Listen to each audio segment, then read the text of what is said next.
Just Jesus, the thief on the cross. In Luke 23, we read about the final hours of Jesus' earthly life, hanging on a cross between two criminals. One mocked him, one believed him, and that one thief, hanging on a cross he deserved, made one of the greatest confessions of faith the world has ever seen. Lord, remember me when thou comest into thy kingdom.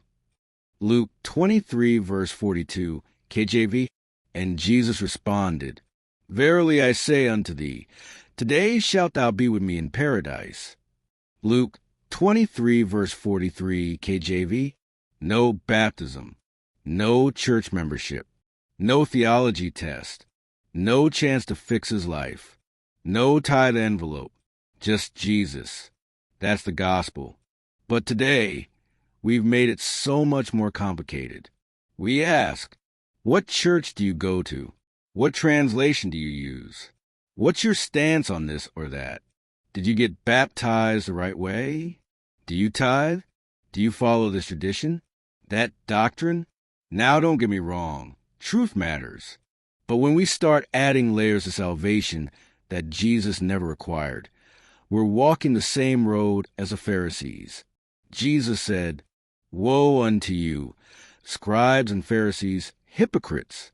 For ye pay tithe of mint and anise and cumin, and have omitted the weightier matters of the law, judgment, mercy, and faith. Matthew 23, verse 23. In other words, you're counting every coin, but missing the cross. You're dressing up the outside, but your heart is still far from me. Jesus kept going, Thou blind Pharisee, cleanse first that which is within the cup and platter, that the outside of them may be clean also. Matthew 23, verse 26. He wasn't impressed with the show. He was after the soul. And that's what happened with that thief. He had no religion to lean on. He had no works to offer. He just looked at Jesus and believed. In that moment, his eternity changed. Let me ask you today, are we still preaching at Jesus? Or have we replaced him with a system? A set of rules? A political stance? A denomination? Because if we're not careful, we'll turn people away from the simplicity of the gospel, all because they don't fit into what we think they should look like. For by grace are ye saved through faith, and that not of yourselves. It is a gift of God, not of works, lest any man should boast. Ephesians 2, verses 8 to 9. That thief had nothing to boast about, but he had Jesus. And that was enough. So let's stop trying to clean people up before they come to the cross. Let them come broken. Let them come hopeless. Because only Jesus can clean the inside, and when he does, the outside will follow. I've seen it in my life.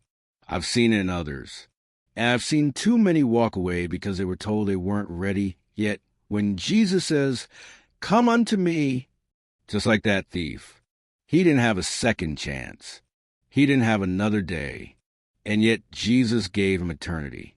Let's not complicate what Jesus made simple.